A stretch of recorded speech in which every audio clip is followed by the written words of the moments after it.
Have you ever wondered how humanity could allow an event as horrific as the Rwandan genocide to occur?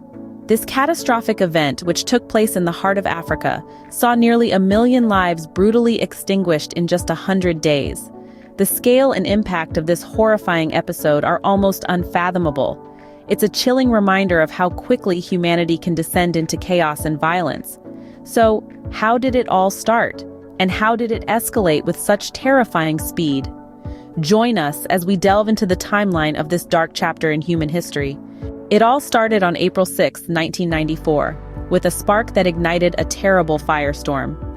This spark, metaphorically speaking, was the sudden and tragic assassination of Rwandan President Juvenal Habyarimana. His life ended abruptly when his plane was shot down near Kigali, Rwanda's capital.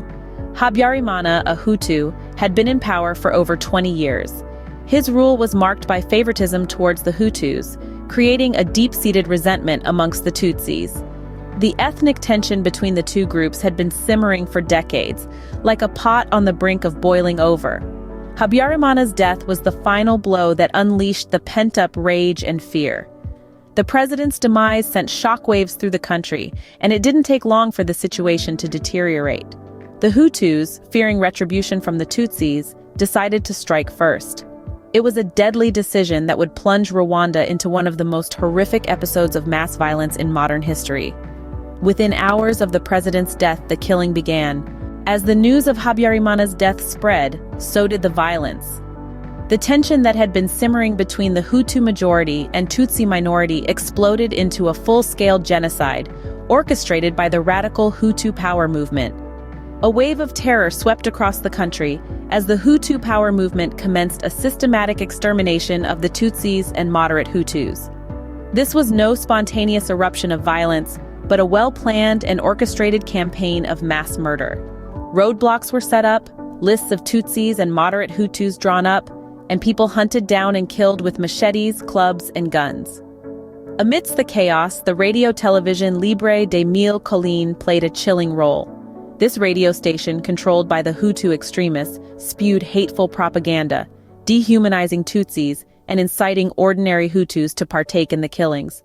It was a terrifying testament to the power of words and how they can be twisted to justify unspeakable atrocities. Yet, the world largely stood by and watched. The international community, still reeling from the horrors of the Yugoslav wars, did little to intervene. It was a stark reminder of how easily humanity can turn a blind eye to suffering when it's happening far from home. Within 100 days, around 800,000 Tutsis and moderate Hutus had been brutally murdered.